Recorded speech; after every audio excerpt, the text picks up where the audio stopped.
Yo. What's everybody doing? Sure, everything's working. Everything's working. All right. Episode 3. Episode 3. I don't know how. This is the third time I'm doing this. Oh, man. It feels like I just started doing these. Like, now we're on episode 3. All right. So, my spiel. All right. What is it again? Episode 3. I can't even remember what I used to say. All right. So, thank you for tuning in to Tip the Scales podcast, where I give you tips for your friends with tails and scales. As always, I appreciate everyone tuning in. Um, Today, we don't have as many questions as we usually get. So I'm going to spend quite a bit of time going off what the comments say. So if you guys have any questions, put them in the comment section and I'll answer any questions you got. One thing I want to talk about before I get into anything. So, well, actually, two things that I want to talk about.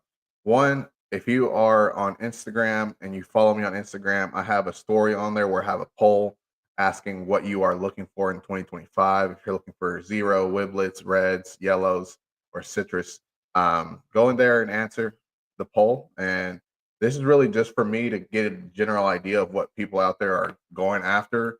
Kind of the market is shifting a little bit because there's so many people buying red monsters. And honestly, if wherever you go, whether you go to a reptile expo or you go to morph market, the majority of bearded dragons are reds or red monsters. And that's essentially why I'm trying to figure this out. Is this something that we need to correct by producing more of other things, or is this something that it's just because that's what people want? Is it just the red monster era right now? Like we had went through a zero era, we went through a wiblets era. It just has to do with what people are asking for at that time. So it's just the red monster era. I mean, it's been like five years, I feel like. um and it's just red female and citrus male and a banana yellow female. I mean, banana yellow, that's pretty bright. Those are hard to come by, those are hard to find. So let's see. I think the problem right now with finding really nice yellows is it just has to do with the reds. It just has to do with the red monsters. Too many people buying red monsters. That's what it is. And obviously, nobody wants to breed for yellows if reds are the ones selling. And the people that are breeding for yellows are usually breeding for um, tiger barring, and usually those also add orange and other colors because they're not going solely for yellow. So if you have orange tiger bar and the yellow tiger bar, then they're going to put them together and create more barring, and that's essentially what happens. So let's see, you got a couple people here. I already said what you want, but yeah, banana yellow hard to find. Um, Zero and citrus, yeah. So personally, for me, I'm not a huge zero fan, and I know people like zeros, and I understand why they like zeros. It's just so simple, so plain, so perfect looking, I guess I should say.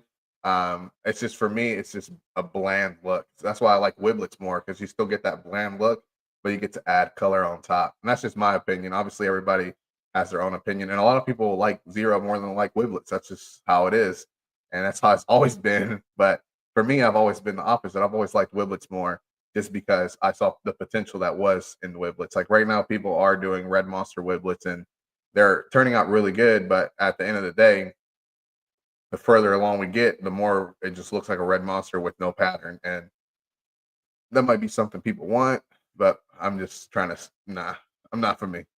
I want more. There was a time where people were breeding for yellow citrus wiblets, and those looked surreal. They were like, I mean, just a pure yellow, no pattern whatsoever bearded dragon. That was money. That was a lot better than, in my opinion. Obviously, I like citrus more than I like red. In my opinion, that was a lot better than going red monster wiblets. But it is what it is. See what else we got here. I have a half red monster, arrives Tuesday. Yeah, I will not buy a full blooded red monster ever. The I I've only bought half red monsters, and that's just because that's what I can find for the project that I'm working on. And finding half red monsters is very easy right now because most people can't afford to get two red monsters to breed together, so they just get a red monster and breed it to something else.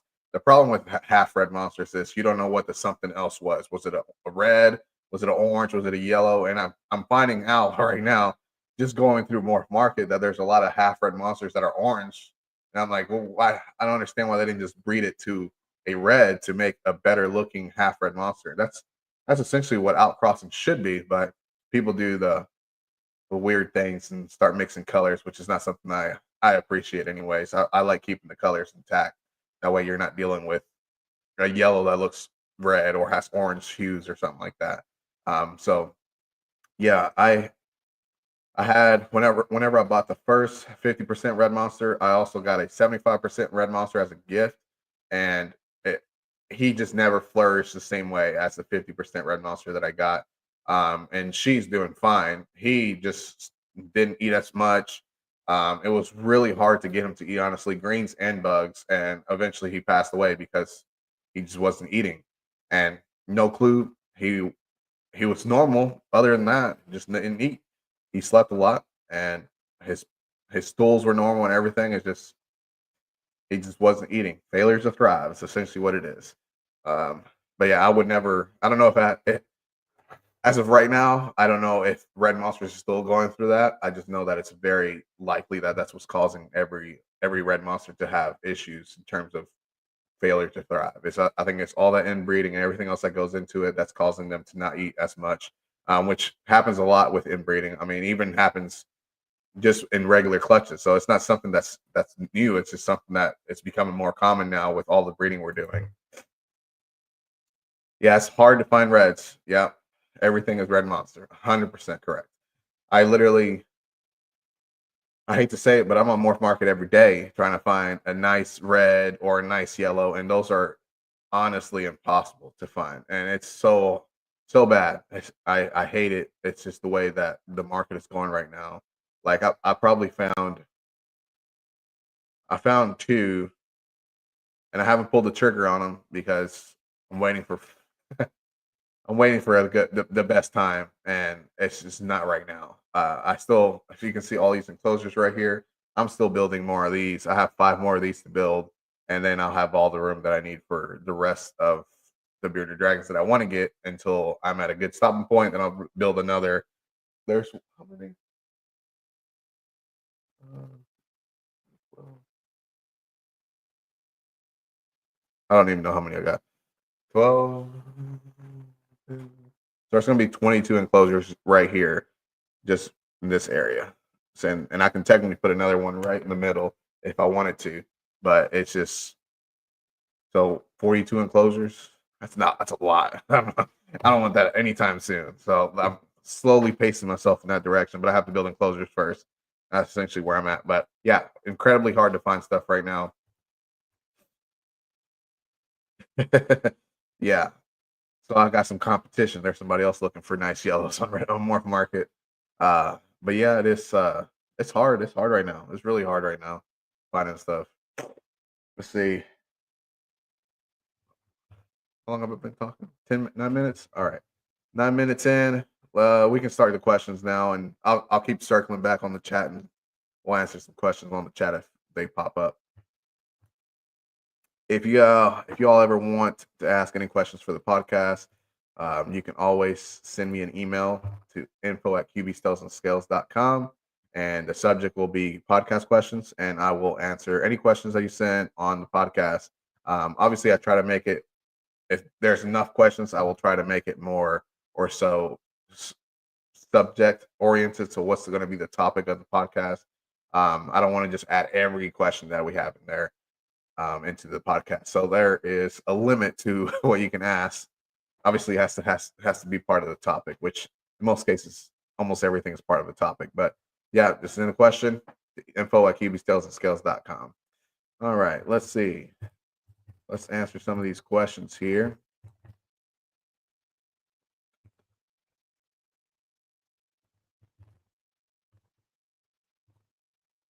All right.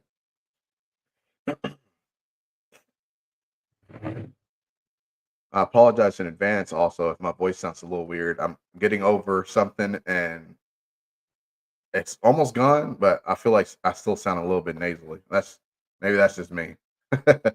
Maybe I'm just psyching myself out saying I sound nasally. All right. So again, didn't get as many questions as we usually get. So I'm gonna give it a little bit more time on these questions that I did get instead of running straight through them. Um, let's go with question number one. All right. So in a video not that long ago, I was talking about the translucent gene and how it's the weakest gene. So it's called the bearded dragon history, and then it's just translucent. But essentially, in that video, I was talking about how translucent babies don't grow as fast and sometimes have issues not growing as regular bearded dragons, even in the same clutch. So, is it okay to feed a translucent baby a little extra since they have some issues with slow growth? Um, no, no. You feed them the same. I don't ever suggest feeding any bearded dragon more than they're supposed to just because they're growing slowly.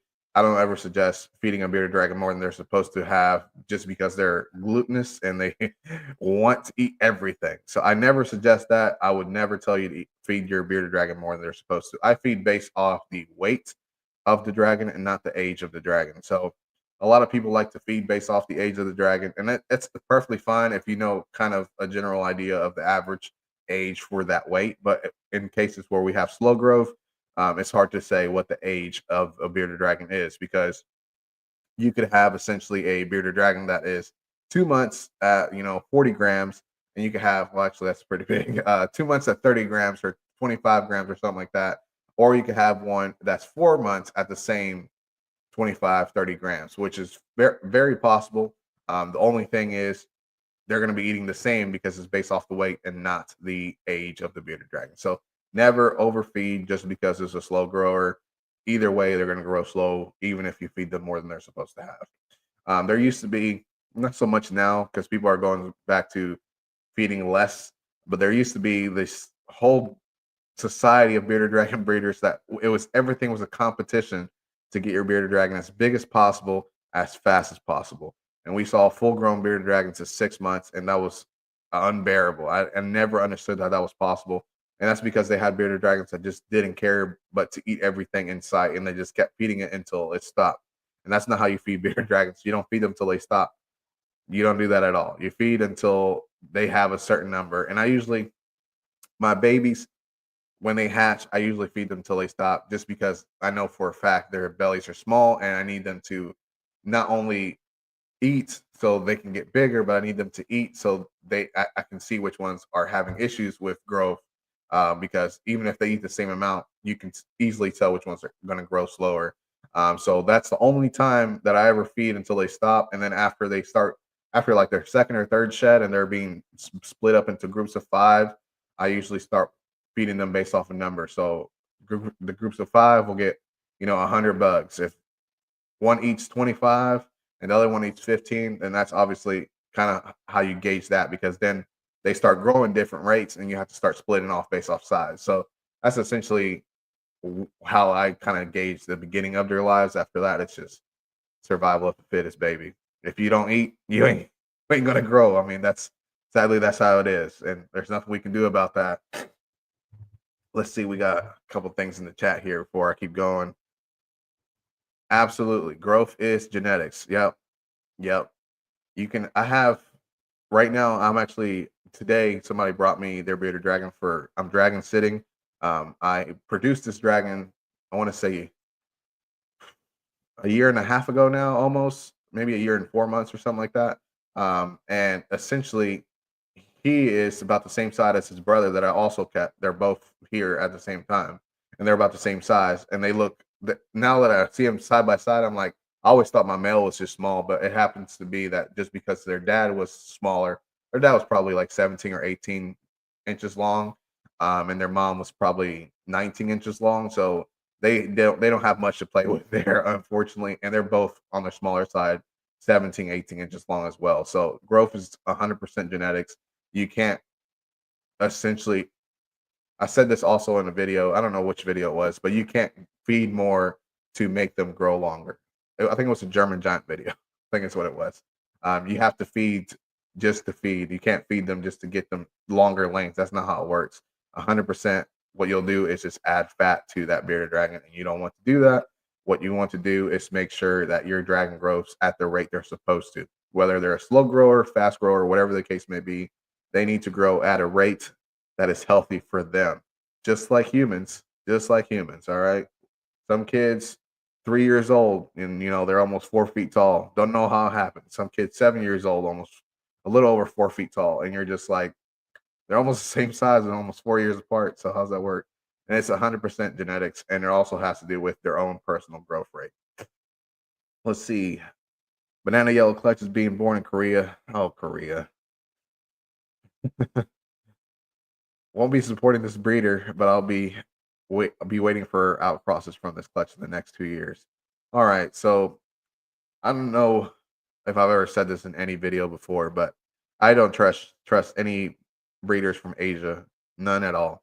I hate to say it, they all personally, in my experience, every single breeder that I've seen come from Asia or breed something in Asia, they all are 100% doing it for profit. Every single one of them exports bearded dragons. They are doing it for the money. They are selling you hundreds of zeros, hundreds of yellows, hundreds of reds, and they're all possibly inbred. I know the zeros for a fact are from 0 to 0 lines, and obviously that's just weakening the entire morph. But it is what it is, and that's just how they do it over there. So banana yellow, yeah, I want to say 6 or 7 years ago there was Spanish breeders doing very very vibrant yellows, and a lot of people imported them to the U.S. and they started outcrossing them here with other yellows. And what we found out was that the yellows in Spain were yellows from here. So we started outcrossing them, but what we ended up doing was crossing them back together. And it was obviously nothing good came out of it. And I think one of the males that I had, you could tell he had issues. Like he was like he had a short snout, he had really bugged eyes, and you can't tell that whenever they're babies. You just kind of go based off how the growth is, and it was just bad. This is how it's been. How it's been. That's why you can't trust anything like that because you don't know where that Korean breeder got their bearded dragons from. Could they have gotten them from China? Could they have gotten them from the U.S.? Could they have gotten them from Spain? Where are these lines coming from? And now where are they taking these lines? Where are they sending them? Where are they being exported? So essentially, you it's hard to say you have to know where everything comes from, but you do have to know where everything's come from because you don't want to be buying stuff, breeding it here, and then all of a sudden you realize that that breeder got all their lines from here, and now you're breeding your lines with their lines that are from the same person. So that's one thing you always got to be careful with is just ask the questions. Where did you get your yellows? Where did you get your reds? Where did you get your lines from? All right. Who is a legend in the bearded dragon community? Legend? Ugh. So everybody knows Phantom Dragons, and Phantom Dragons was originally founded by Josh D. I would hate to say his name and butcher it, so I'm just gonna go with Josh D.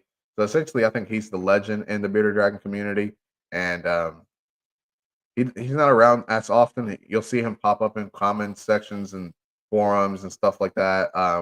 Tracy is now the face of Phantom Dragons. So if you're doing any business with Phantom Dragons, that's usually who you're talking to.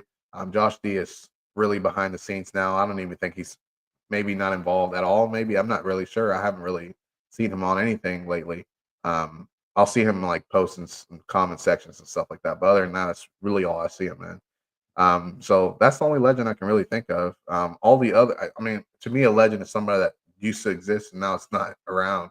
Everybody else that I know from back then is still around, like Heather from Fairy Tale Dragons, Tammy from Dragon Tales. All these people are still around. So it's just a matter of what do you consider a legend? Is it somebody that is like OG or is it someone that's no longer around? So that's really I guess an open-ended question because anybody can be a legend technically. It really just depends on what you say a legend is. All right. Okay. Another important question. Would you ever bring in a very yellow Barbata into your yellow bloodlines? No. Barbadas, I have seen so many people import not it doesn't happen as much now, but so many people are importing barbadas just years ago, and they started realizing that they were extremely aggressive. And obviously, anything wild caught is going to be extremely aggressive. You got to tame them down, which is perfectly fine. But then what I started finding out was they were also smaller than central bearded dragons. Um, they were narrower than central bearded dragons, and people were breeding them, creating hybrids, and the hybrids were essentially just narrower central bearded dragon looking bearded dragons. Barbados have a very narrow head compared to central bearded dragons, so it's just a matter of, do you want all of these changes happening in your bloodlines? Not just the color changes, but also the structural changes that'll happen from doing hybrid Barbados, which nobody really does anymore. Like all the hybrids you see now are really just low content hybrids, which anything after I would say 1/8 is considered a low content hybrid, and most people don't even tell you that it's a fraction anymore. See, I had some hybrids maybe 3 years ago, 4 years ago, or something like that. They were all wiblets. It was a het wiblet hybrid, and he was a half hybrid. And then I started breeding him around and got a bunch of quarters, and I didn't never kept any of them because they were all not skittish per se, but they were just, I don't know. It's just happened to be their temperament or whatever the case may be. But it seems like they took all of their attitude from their dad's side, which was the hybrid, and that's how they ended up being. So they all had a little attitude problem.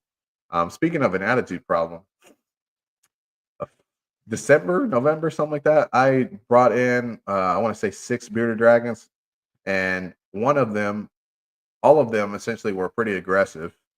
I would say I rescued them, but technically you can't rescue anything you buy or spend money on, whether it be a trade or actually give cash for it, whatever the case may be. It's not rescuing. So I want to say I rescued them because of the condition that they were in when they got here, but one of them was laying in fertile clutches before she arrived. I know this has nothing to do with the question on the screen here. One of them was laying in fertile clutches before she arrived, and she was extremely aggressive and has been ever since. And now she lets me pick her up, but she is still extremely aggressive. And I'm trying to figure out somebody that wants to take an aggressive bearded dragon. It's impossible to find somebody to take an aggressive bearded dragon, but that's essentially how it works with hybrids. You don't know how they're going to be in terms of personality, and it's hard to sell an aggressive animal. So right now I'm dealing with that because I've had two people lined up, and neither of them, it all fell through. I don't know what's going on. She is literally the epitome of a rescue. Like she has missing toes, super. She was super skinny. Um, she ate just fine. It's just all the egg laying. So the thing with egg laying, I know this is going off topic again. The thing with egg laying, anytime the female lays infertile clutches, what people do is they overfeed right after to get them back to weight. And while that's a good thing to do, it all it does is it triggers their body to produce fat and follicles again, and then they lay another infertile clutch, and then you do it again, and then you just on a constant cycle of infertile clutches. So what I always do whenever I'm dealing with infertile clutches, is I just stop feeding. I'll do one pinky or something right after she lays the eggs and do water, greens, and everything just normal. But I will not feed any bugs until probably like 2 weeks later, and then I'll start feeding like normal again. And that's essentially does help with infertile clutches, because again, the infertile clutches are all from fat and calcium buildup in the body, and they're trying to get it out. Um, so she is very aggressive.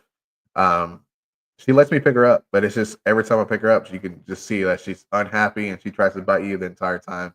But she has gotten a whole lot better from when I got her. I mean, I would open the enclosure and she would go crazy. So she's gotten a whole lot better.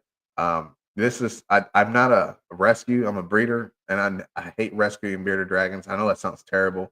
I hate it. It's just always a bunch of work and a bunch of resources, and you never know how it's going to end. I rescued another bearded dragon like I want to say 2 years, 3 years ago, and she was also laying in fertile clutches. And I also got two of her offspring. They were all nipped up. She ended up passing away from being egg bound. I took her to the vet and everything, and they were like, "Well, we're just gonna do what we can. Man, she passed away like the day after, so it was too much work to rescue. I applaud the people that do rescue and the real rescues. I'll say that because there are people out there that call themselves rescues and they flip animals. Um, I have to do a video on animal flippers because I feel like there's a lot of people that have no idea what an animal flipper is, and they don't know the extent of what flipping is. So I'll probably have to make a video about that. What is an animal flipper? Oh, next question. Nothing in the chat. Nothing in the chat.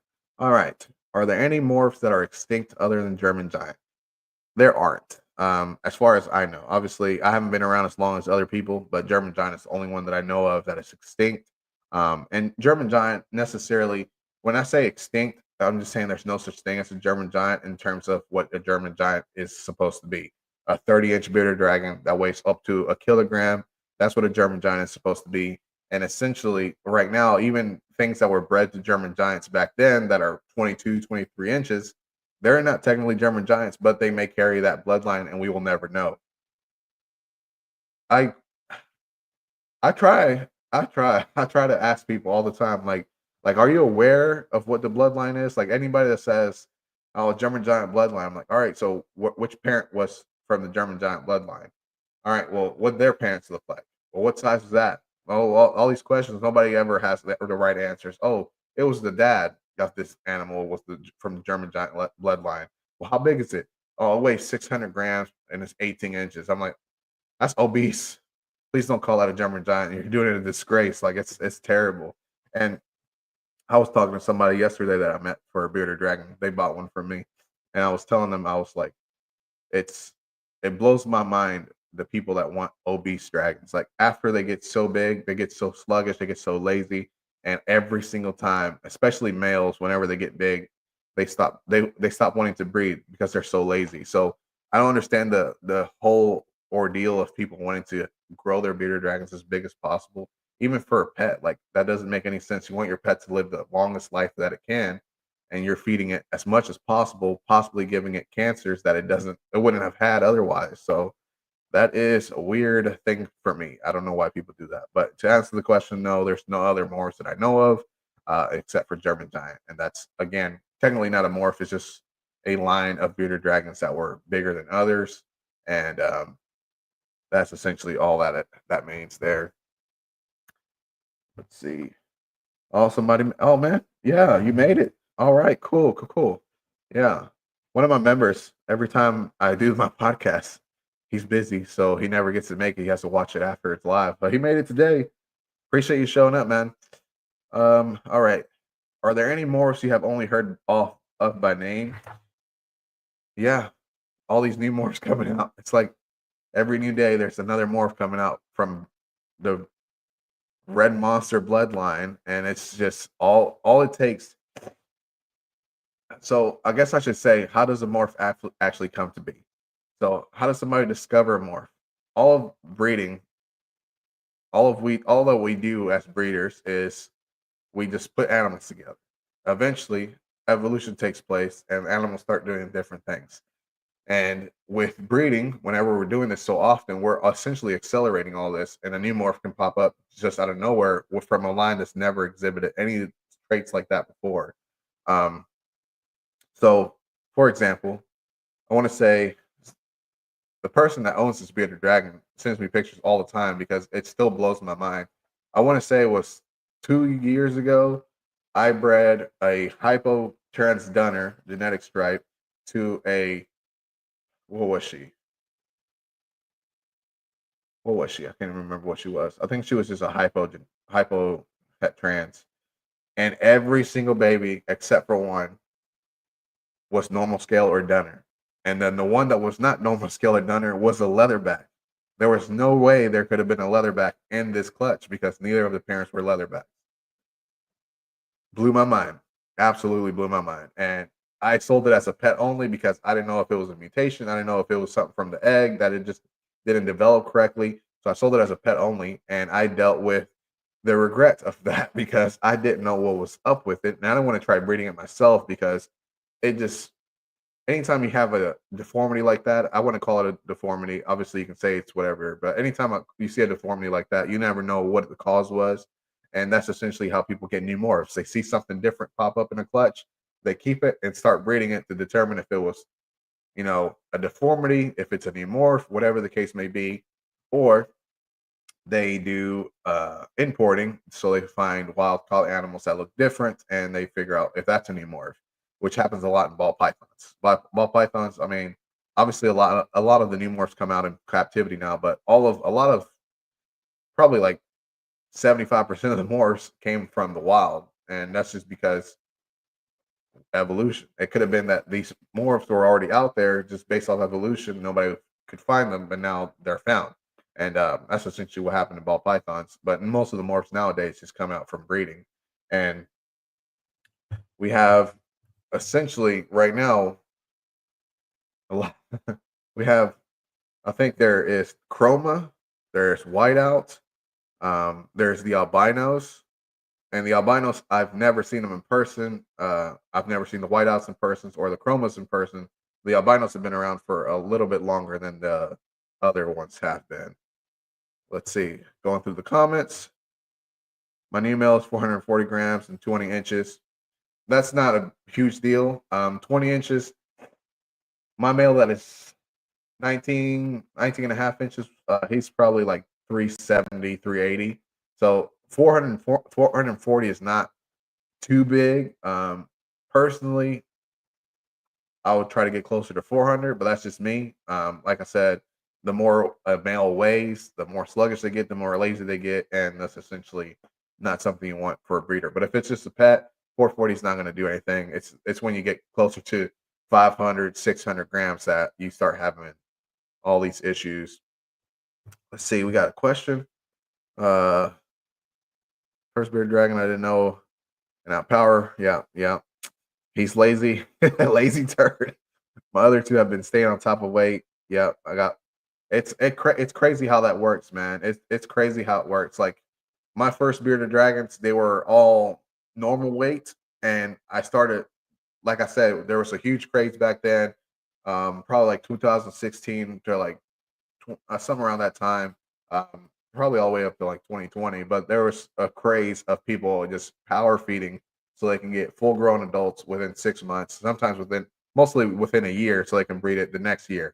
And obviously, in captivity, that's something we as breeders want to make sure we don't do. We want to give them a time to mature before we start breeding them. In the wild, obviously, without the weight being a factor, they're going to breed whenever they breed, and that's essentially how people can talk themselves into, well, this is a 1 year bearded dragon, but it's 380 grams. I can breed it. And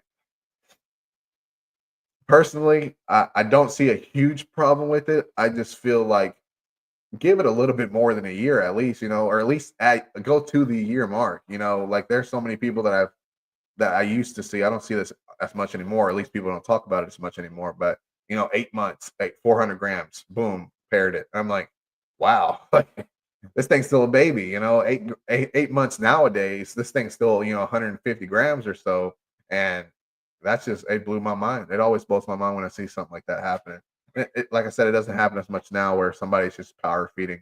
But once you do that the first time and you see all the ramifications of power feeding and having an obese bearded dragon, you 100% take it slow for the next ones that you get. And as you can see, that's what he's doing now. So, um, oh yeah, genetic strike pied translucent. Okay, so now this is a story about the pied bearded dragon or the KC paradigm. This is two different people breeding the same bearded dragons. Who was the first one to do it? No clue. Based off the story that I was told, Killer Clutches was the first one to do it. He did have, from what he explained to me, he did have a bunch that he thought was just a deformity, and he started selling them locally, wholesale. And one of the people started buying them from him and started breeding it. This is what I was told, and essentially he started calling them pied, and Killer Clutches obviously is calling them the KC paradigm, the Killer Clutches paradigm. And they're technically not pied because pied would be white in in the patches, and it's not white in the patches. It's just lacking pigmentation. So it still has color and it still has pattern and everything, but it's not pied, and it only happens with genetic stripe, and it only happens with translucent. So it's a complete crazy anomaly that happens, and it only happens when you have one parent that that carries that gene. I want to say it's not as common now. You don't really see them that often now, but I want to say that when they started coming out about 2 years ago, 3 years ago, that almost everybody wanted one, and people were breeding them because they were technically thunderbolts, but they had an anomaly, and that's essentially what happened. And there's another one, um, another anomaly with genetic stripe right now. That's from um, who is it? I think it's Daiachi bearded dragons, and they have the anomaly, the genetic strep anomaly, and that's only happens in non-translucent where the sides. I don't have any pictures. I wish this question was going to be asked. Where the sides of the body, essentially, where on the so you have the genetic stripe off to the side before you get to the side scales. There's like a little bit of translucent patching in there, and that's a genetic stripe anomaly that happens in non-translucent. But those are the genetic stripe is causing a huge shift in things because it's not new morphs that are being found, it's anomalies and mutations that are being bred for because of line breeding. So all of this stuff is polygenic. That's why you can see so many different outcomes from translucent, Casey paradigms and all of these things that are happening. And it's just genetic stripes brought a lot to the table, and hopefully people do it the right way and don't start. I mean, obviously nowadays people don't have as many Casey paradigms or pies, um, but they were like breeding them like crazy and breeding like crazy just to get more of them because people were buying them. And the crazy thing to me is those Thunderbolts sold for less than the regular Thunderbolts. It's almost like they were less sought after. Like you could find a Casey paradigm or pied for like 300, $400 back then. And a Thunderbolt was like $1,000. So it was just crazy to me back then how things were so different because, in my opinion, the Casey paradigm, because it's a mutation, because it's an anomaly, most people didn't want to get into it. Yeah, get him to 400. He'll do a lot better for you when he's at a good, decent weight. You can you can usually tell when a dragon is overweight. Usually, the first place that they get weight is the tail, and the tail will start getting wider than the vent. So usually, I don't know how to explain this without showing everything, but usually the tail is probably it's girthy, but it's not protruding outside of the vent area. But and then the other thing is that they'll get moobs or dragon boobs, I guess you can call them. I was gonna say man boobs because we're talking about a male, but dragon boobs, they'll get that whenever they're setting up. You'll see them kind of hang down a little bit. Um, so that's usually the first stages of overweight. And if you start seeing that, then that means you need to slow down. But if you're not seeing that, because every dragon has different structure, if you're not seeing that, I wouldn't worry too much. If he is an active dragon and he hasn't had any issues with laziness as of yet, but you never know. You never know when breeding comes around what they're going to do. I want to work with the paradigm. Yeah, it's barely anyone pairing them anymore. Like, yep, yep, yep. So what he's saying there with the Killer Clutches facility, they had an event. I don't want to get into it, but they had an event where they lost a lot of their animals, if not, I want to say almost all of their animals, and they essentially just shut down because there was no way to continue after that. Obviously, um, that's not the first person that has gone through something like that. Yellow Room Reptiles, they actually had a similar incident, um, maybe 2 years ago.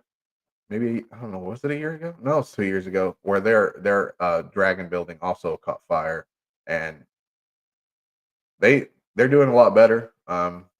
They've gotten to a point now where they're producing things like normal. I mean, they're always producing bangers over there, but it's just hard to go through an experience like that and then bounce back from it. And sometimes you can't bounce back from it because of the how bad it was, how severe the experience was. So it is not fun to experience something like that, and that's why Personally, don't know what's I'm gonna do. If I'm gonna have to keep a fire extinguisher or something back here. I don't even know how I would deal with it because I wouldn't even notice if something happened back here. Knock on wood. I don't have any wood around me. I don't have any wood around me.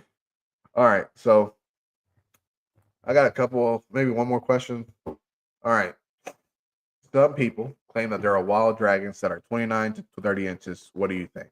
Possible. I'm so German giants came from somewhere. They didn't just pop up out of breeding one time. They came from somewhere. So it's very possible that there's some wild animals out there that are bigger than we see here in captivity. So just like this, it's very possible that there's some bearded dragon subspecies out there that are 10, 12, 14 inches, and that's their adult size. So there we have the Rankin's dragon, which is in captivity, which they only get to like 10, 12 inches or something like that. So they're very small. And then that's all we got really. That's all we got in terms of bearded dragon subspecies in captivity. And in the wild, there's a bunch of them because Australia is all. I mean, it's a very big place, so they're all over the place. Like there's central bearded dragons, eastern bearded dragons. Um, they're all over the place. So I'm sure, depending on the area of Australia, there's probably going to be some bigger ones, some smaller ones. Is it possible? Very possible. Um, if they are out there, that's probably too bad, too sad because they're not really allowed to capture wild animals in Australia. So, um, not sure how that would work for us. I'm sure somebody will do it. I'm sure somebody will illegally grab some and illegally bring them to the United States, and nobody will know the better. Is it? Is it? Is it import? No, it's a German giant. uh, that's possible. It's very possible. I think that's the last question. Yep, that's the last question. That's all I got. You guys got anything else you want to talk about? We got like 18 minutes left, so we got a little bit of time.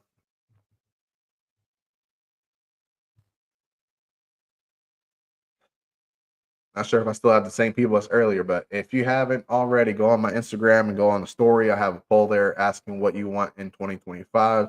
So what you want being, you want reds, citrus, zeros, wiblets. Those are the options. Obviously, if there's something else, you can just send a message, I guess. But those are the options. I just kind of want to get a general idea of what people are looking for in terms of bearded dragons. So here we go. Somebody's talking about wild bearded dragon. So it's there's only 40 records of it in the wild. It's very beautiful. I think he sent me a picture of it, but this is it almost looks wiblet-ish in terms of it has very little pattern, if no pattern at all, and it's almost very like burnt looking, and that's essentially um, pretty cool looking in terms of color. And I think you were also telling me that they only get like 12 inches long, so it would just be a matter of is that something people want? Because what is a temperament in captivity? Is it going to be an aggressive 12 inches, or is it going to be a good to handle 12 inches? Just like if somebody had a German giant that was aggressive, is it going to be how easy is it to handle based off the size? So that's a matter of the question there. If somebody were to get them out of Australia. How many clutches do you think it will get this year? So far I've had 5 clutches, and I have probably 4 other females that are pairing. So nothing set in stone yet in terms of them laying. But I've had 3 females lay so far. Um, one of them was a het wiblet or it's het to het, so there's going to be wiblets in it, zeros and tigers. So I'm going to make a video just kind of talking about that, showing off the 2 adults, the dad and the mom of each clutch that I've had so far, because there's only 5 clutches. But the first clutch, it was 5. It was like 19 eggs, but only 5 were fertile. All of them went bad, so that's bad. That's not good. The second clutch was like 13 eggs. 4 of them are left. So far, the start of the year is terrible. But then I had a third clutch. The third clutch was how many? I think it was 15 eggs. I think it was 15 eggs, and all of them were fertile. Then fourth clutch was I can't even remember. 19 eggs. all of them were fertile, and then the fifth clutch was 13 eggs, all of them were fertile. So we're starting to pick up now. Um, and then we had a clutch just laid, I want to say yesterday or the day before, and that was a bunch of infertiles, and I think she was just spitting them out because she probably didn't retain any sperm or something like that. So we're gonna have to be pairing that again um, pretty soon. If I always try to pair if I see any infertile clutches like that, and I know this female usually lays pretty good clutches, I will pair again. This is the first time male, so he could have just not done the work that he was supposed to because he was spread thin. Because he was pairing two other females, so three females total, and I guess he just didn't do all the work with that one. So that's essentially where we're at right now. I'm gonna pair him again, probably Wednesday, because I do my pairing on Hump Day. Why not? It's Hump Day, so Wednesday's our pairing day for snakes and everything. And then in terms of snakes, I have my boa pairing that I don't know how that's gonna work because they don't really lay eggs, so it's going to be mainly I have to do an ultrasound on her, and that's gonna be fun because sometimes she is she's a little sassy, and she's big. She's like 7 and some change, 10. She's like 7 and some change feet, maybe 7 like 3-4 inches, something like that. Um, and she's 10 pounds, so I don't want sass from her. And then hog noses, one female already stopped letting the male breed, so that means she's possibly done. Hopefully that means she's gonna lay eggs for us. And then ball pythons, I have no clue. It's really up to them. It really is up to them. It's always up to them, whether it be bearded dragons or snakes. It's always up to them. I never know what they're gonna give me. All I know is so far I have 5 clutches. One of them went bad, so I have 4 clutches left. And it's just a matter of what's gonna pop out of them. Now the tiger clutch that I was talking about, it's a pretty good clutch. It's pretty good clutch. Pretty good clutch. So I will when I make my video for showing off the pairings, I will talk about it because I don't know essentially how this is going to work because this is the first time I've ever done for tiger specifically, and the male is orange tiger and the female is a citrus tiger. So we'll see how it goes. Obviously, the color is not going to be the main thing. It's going to be for tigers. So this is the first time I've ever done that. So we'll see how it goes. Yeah, so the one you were telling me, yep, it's 12 inches. Um, oh yeah, high colored wiblets. I do high colored wiblets every year because wiblets are my bread and butter. I love wiblets. If it's not a wiblets, I don't I if it's not a wiblets that I'm breeding for, it's for citrus, and if it's not for citrus, it's for leatherback and dunner. And usually my wiblets come with leatherback and dunner in them. So I usually every pairing that I do will have dunner in them or leatherback in them, and that's essentially what I try to do just to please myself because those are my favorite morphs, and my favorite combo is leatherback and dunner. So that is what I'm trying to go for more wiblets this year. All right, when you breed translucent, you're pretty confident in their visuals. Genetics is visual to het. Yeah, it's okay to breed his visual to het with translucent if you're 100% confident that the translucent that you have came from pretty good pairing, whether it be het to het, or one generation of translucent ahead or something like that. Like this year, I want to say I only have two translucents that are no three translucents that are pairing this year. Everything else is non-translucent, het translucent, possible het translucent. So last year was my translucent to het translucent year. This year is gonna be my het to het year. Possible no hets. We'll see what happens. I had a couple of those last year too, and then they ended up proving out het translucent. And I'm like, well, I didn't really care if it was proved out het translucent, but you did anyway. So I guess we're here now. Yo, what's up? What's up? What's up? Thank you for tuning in. Yeah, head to head is always going to be the strongest. 100% is always going to be the strongest. So the reason I switched to head this year is because last year I started noticing that after some of the dragons that I had last year were second generation translucent het, and I started noticing that they were growing a lot slower than others. So that was essentially something that deterred me from doing it again. And now I'm doing head to head. And we'll see how this year goes, and then we'll see how next year goes. Like I said, I now in my collection, I probably only have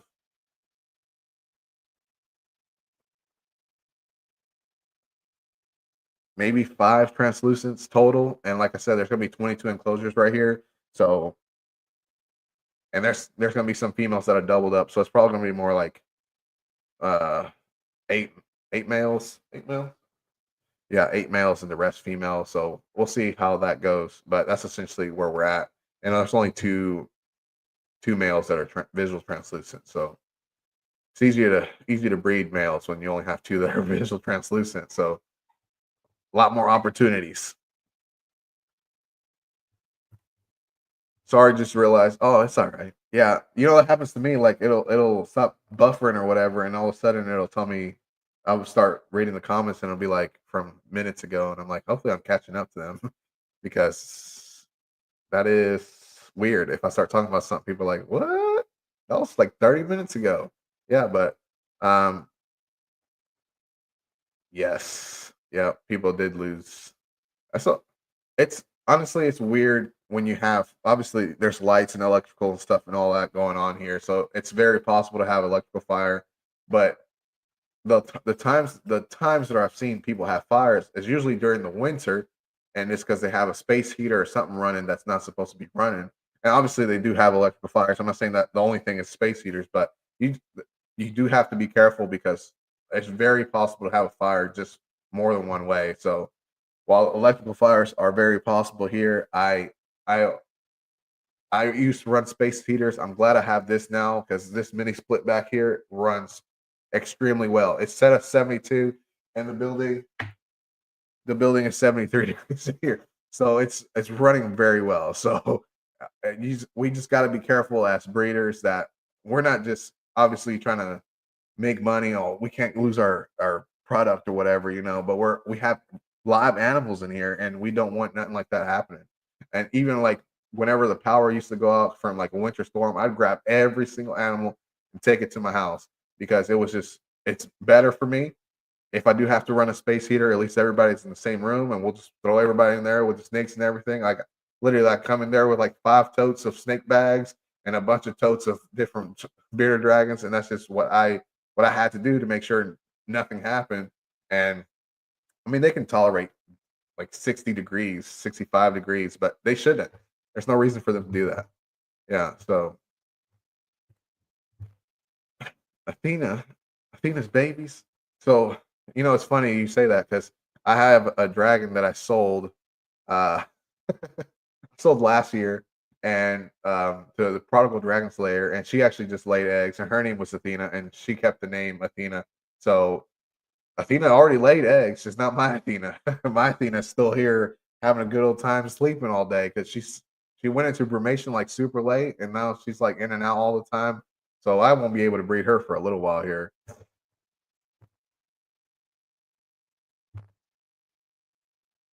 Oh, yep. So you shared it where? Because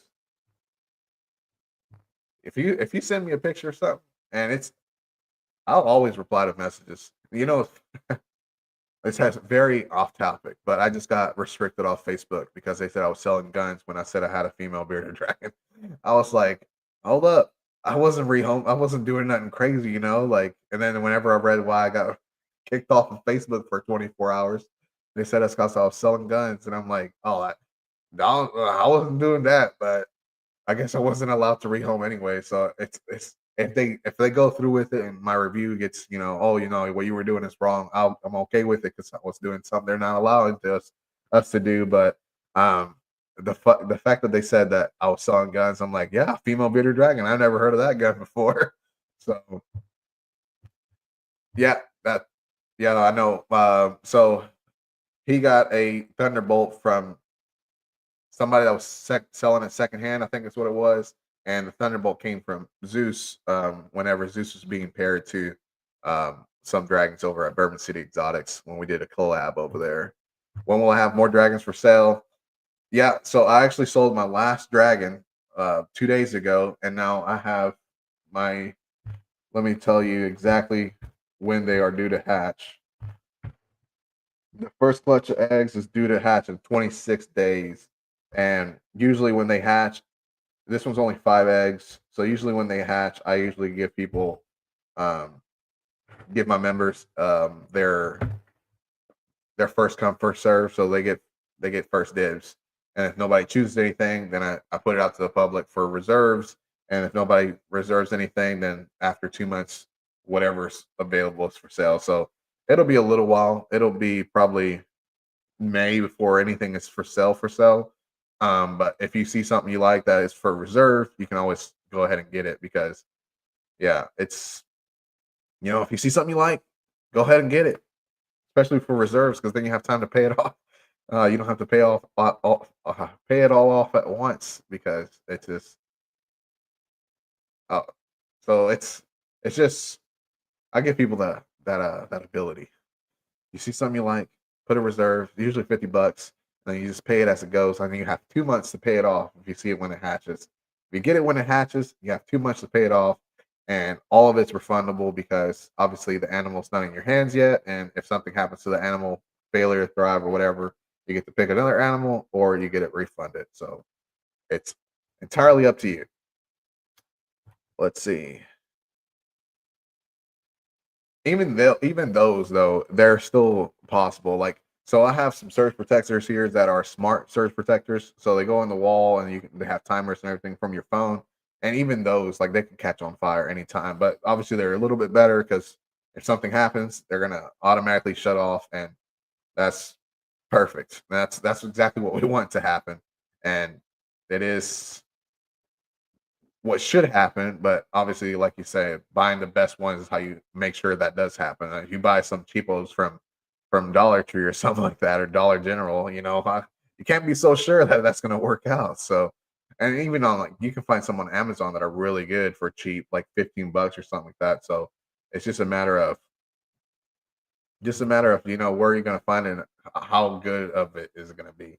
Yep. All right. So you shared. All right. Yep. Yep. Yep.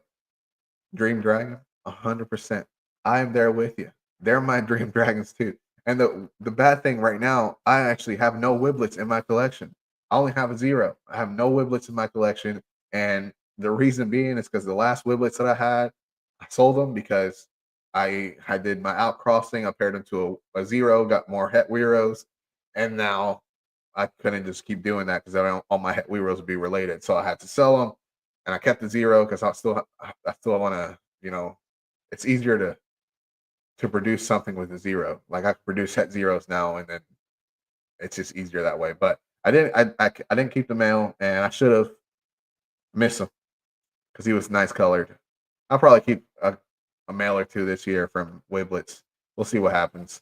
It's I had I want to say this year I probably had like 10 holdbacks at the beginning, or not the beginning, probably halfway through, and then after a while it's just like I just need to get rid of some stuff. And now I only have 3 holdbacks from 2024. So I did a lot of selling in 2024 of stuff that I should have kept. Keep it on the cooler side of his tank and just chilling. Yep, that sounds like brumation, my friend. Bearded dragons can brumate from September to March, and you just have a late brumator there, just like I do. My female bearded dragon just started brumating like 2 weeks ago, and I'm just like, well, I was gonna breed you in like the second quarter, but now it doesn't look like that's gonna happen unless you wake up pretty soon. So if she doesn't wake up in March, I won't be able to breed her until probably May because I usually try to give them some time after they wake up. So it is some late bloomers there, some late brumations there.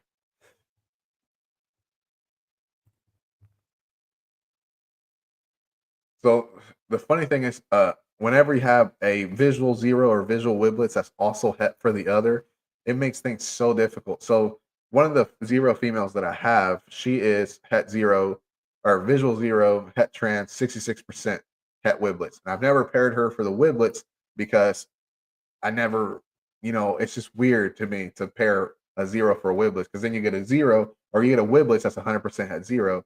And it's just like, it's just something that I don't like to do. So I just been trying to keep away from it. I just sell all the babies as pos het wiblets. So this year I'm probably going to have to figure out a way to get her proved out because I need to know. I do need to know, but it's so weird to have that happen, and that happens a lot with like in the situation where I'm at, where I'm pairing. if I were to pair her to a het Wiblets and she proves out het Wiblets, then it would be a Wiblets het 0. So you probably had the opposite. It was a Wiblets that was possible het 0, and then produce your hypo 0 that was het trans and het Wiblets. So it is weird that that's genetics there, but hypo zeros are great. If you get a nice quality hypo 0 and it's real nice, crisp colored, it's beautiful. Then every once in a while, people are out there throwing zeros that are darker gray and they just don't look as good. They're kind of bland. And that's what deters me from zeros, having a bunch of zeros.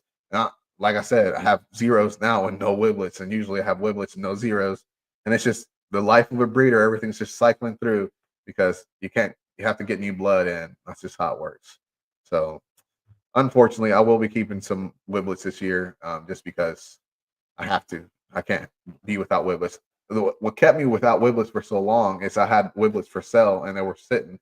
So I was just watching them grow, watching them gain color, and then now they're all gone. And I'm like, oh, I wish I had wiblets now. Wolfpack Dragons, yes, he does. He has red monster wiblets there. Um, he likes his dark stuff. Whenever he started breeding, he's always been so there was another person, Lizard of Oz, that no longer does it, and he also was breeding darker stuff, and he discovered some citrus lines that have more green hues to them, and we would call them like green, green bearded dragons. Obviously, you wouldn't get away with doing that now because everybody's kind of picky about what you call things, but yeah, and Wolfpack Dragons was also working with Lizard of Oz, and now he's just working with dark stuff. His Thunderbolts are super dark. Um, Obviously, the wiblets he's working with are red monster wiblets, so he's working with a lot of dark stuff. So if anybody's into the dark stuff, go hit up with Wolfpack Dragons. Like I said, working on the super dark stuff. Yeah. Yes. If he's sleeping, all right. So if he's sleeping, number coming out, don't waste your energy, don't waste your money.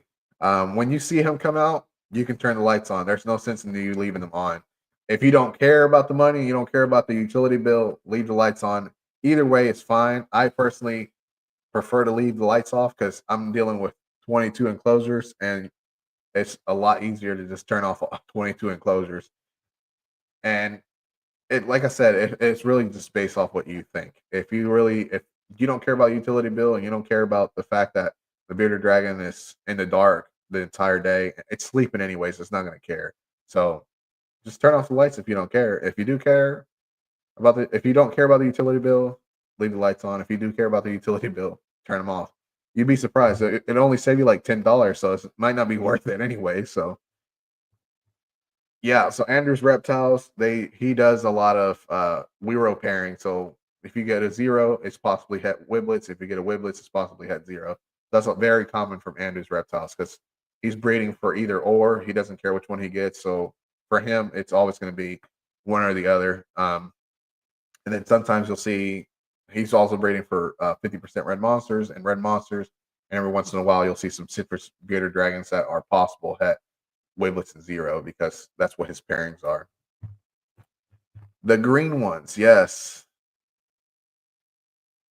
Yeah.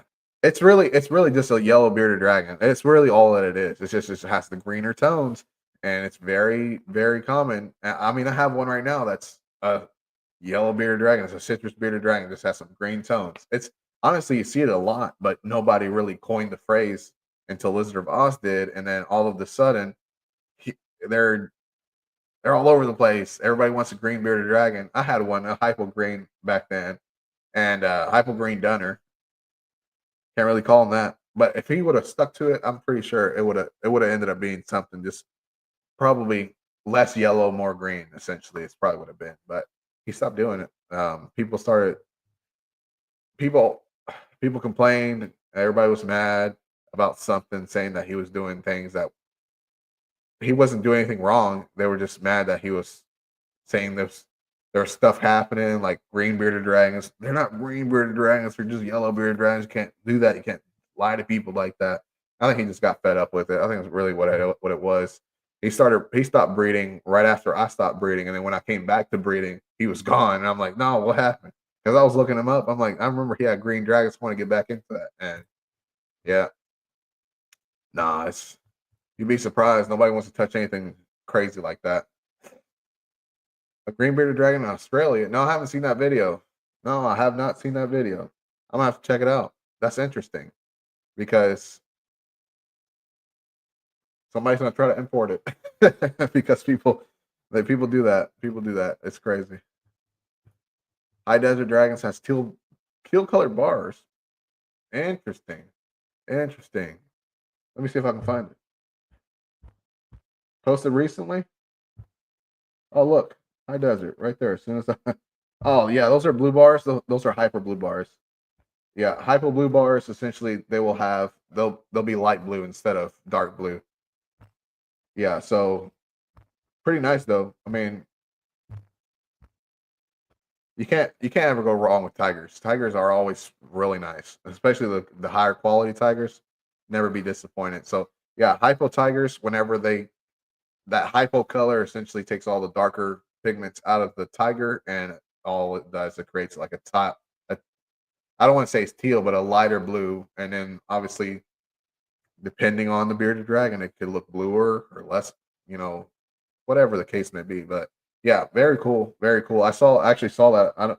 Whenever you said teal, I was thinking teal. I'm like, that's crazy, but it was just the ones that I already seen. But yeah, there are lighter blue bars than typical. But it's this has to do with that particular pairing. $60 increase in your utilities, three dragons. That sounds about right. Yeah, that sounds about right. Yeah, I don't want to say what my I can't tell you what my change is in my utility bill because it's the rate's kind of gone up anyway. So me adding more hasn't really made a huge difference because the rate was going up to begin with. So now I don't know if the difference happened because of me doing all this or if it was just the rate increase. But I did a calculation of wattage use in here, and I think let me see if I still have it in my notes because I was trying to get solar panels for a little bit there, and they were telling me that was just going to be the price of getting a solar panels for your house. So no, thank you. uh, let's see. Here it is. Building consumption. All right. So I was using probably. Let's see. I'm trying to add it all up because I haven't broke it down to each individual thing that I have in here. All right. So heating and cooling alone, I'm using up to uh, 7,400 watts per hour, which is a lot. So to put this into perspective for people, most houses use a 20 kilowatt hour or a 20 kilowatt power from solar panels, and 20 kilowatts is essentially 20,000. And I'm using almost 7.5 off just heating and cooling in here, just the mini splits. Uh, so almost half is gone just from heating and cooling in here, which does help with these because that means the heat bulbs don't have to turn on as often, which is good. So that might be helping there. And then the incubator uses 327 watts. Oh, crazy stuff. Dragon enclosures use 1,400 watts, so it's not as much as I thought. And each dragon baby rack uses 800 watts per hour. So that's not as bad as I thought, honestly. Not as bad as I thought. So the snakes, at max peak, if everything's turned on to heat, there is 300 watts there, and this one is about the same. Yeah, so it's not too bad. Honestly, I thought it was worse. I thought it was going to be like 15,000. I think it was like 12,000 watts that I was using continuously. So that's essentially where I got that number from. So they were telling me I was going to need a whole home solar on this. I'm like, no, thank you. That's like 20 grand for solar. I'm not doing that. Oh no, you don't want to see it. My wife don't even want to see it. Every time I tell her, she gasps. Light bill is ridiculous. Absolutely, absolutely. I wish honestly it's bad too because at the same time we're all getting reptiles because it's cheaper to have a reptile than it is to have a dog or a cat.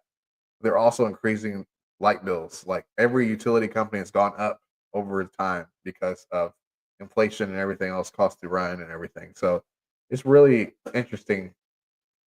Really interesting. I appreciate you spending an hour and 10 minutes with me. I don't know if you were here from the get, but I appreciate you. You know, I appreciate everybody that spent time with me today.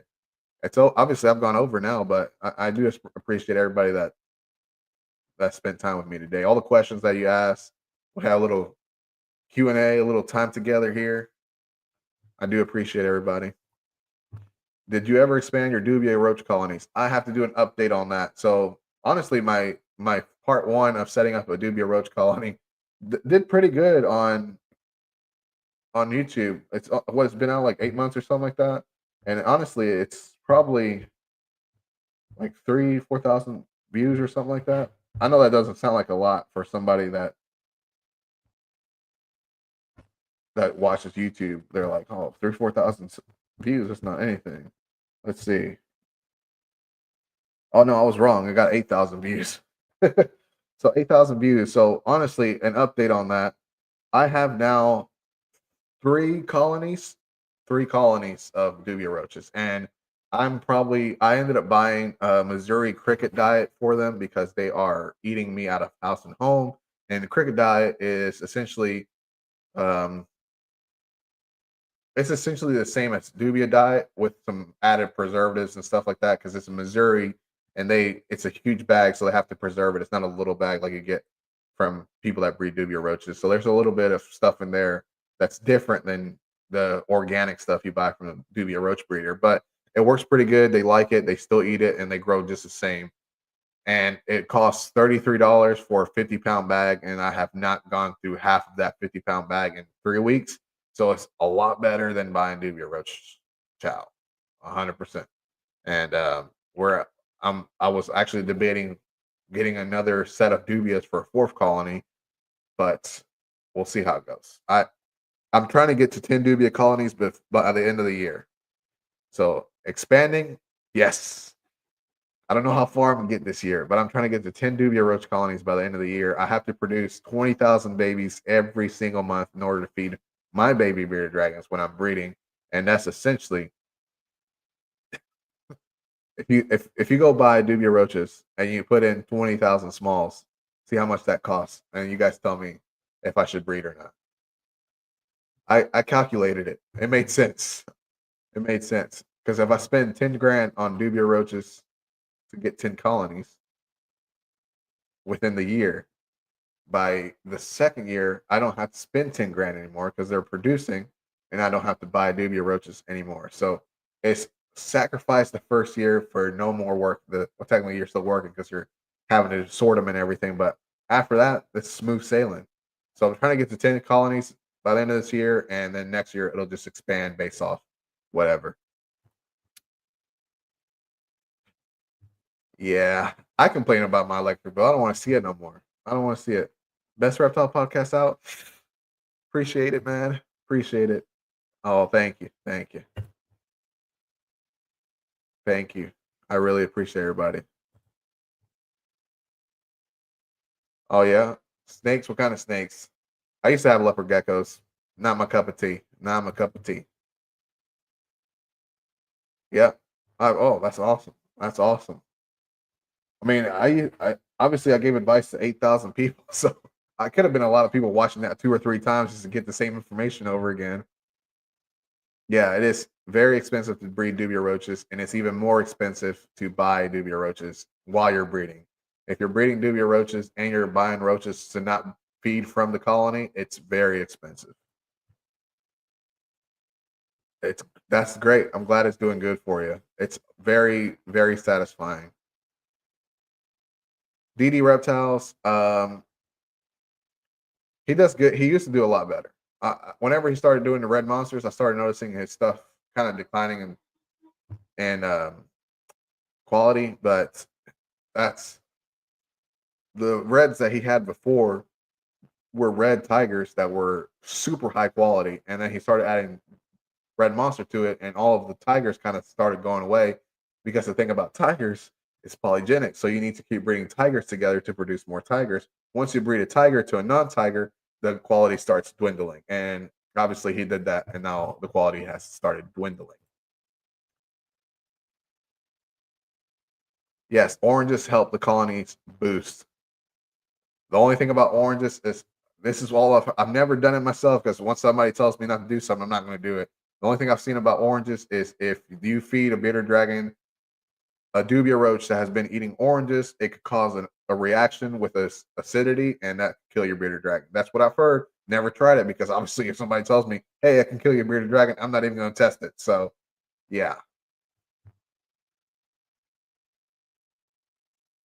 yes, people do refuse to measure bearded dragons. I was My members got a video um, last week. And I was talking about structure. I was saying this exact thing where people you're asking for all these pictures of different angles, lengths, and everything, and there's always going to be people that don't want to give you all that information. They think you're just being picky. They think you're just being extra. I personally don't care to give all that information out, but I know there's a lot of people out there that do. And if you are in a position where you don't know all the information that you want to know, go to somebody else. Skip that person, go to somebody else. If you feel like your gut's telling you buy that dragon anyways, I wouldn't worry too much about measurement, because as long as it's not like below average, it's not a huge deal. Like 18 to 20 inches, that's perfectly fine. If it's 16 inches, 15 inches, then that's obviously a problem. That's all.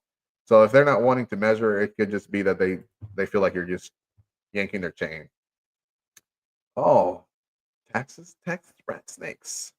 I'm not a huge fan of colubrids. I'm not gonna lie. I think that's what rat snakes are. Colubrids other than hognoses. I like hognoses, but other colubrids kind of freak me out, to be honest. Milk snakes, rat snakes, they kind of freak me out.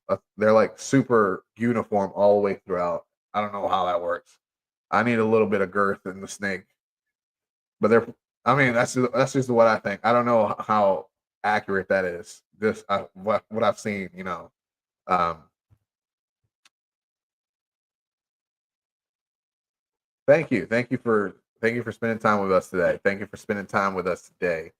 I want one of these days I'm gonna have somebody guest with me. Just join on the camera, talk about whatever. Yep, that's good. Carrots is what I give mine. I give carrots, and I give Dubia Roach Chow, and I give the water crystals. That's all I give. Carrots are really good, very very good all around feeder for feeders. Oh yeah, 24-inch long bearded dragon. You got yourself something from German giant lions there, because German giants were 26 to 30, and bearded dragon, central bearded dragons were 18 to 22. So if you got anything over 22, there's something going on there. 100%, I believe that you have some German giant lions in there. I had a 23, 22 and a half, 23-inch bearded dragon, depending on who you ask. I sold them once, and the guy, obviously, I sold him once and never got him again to sell him a second time, but I sold him. And the guy was like, he's 22 and a half. I'm like, dude, your tape measure is wrong. He was 23 inches here. But yeah, 100%. If it's over 22 inches, something has to be going there with the bloodline. There has to be some German giant in it. But um, you can't ever be 100% certain, because we don't have, was it, we don't have ancestry for bearded dragons.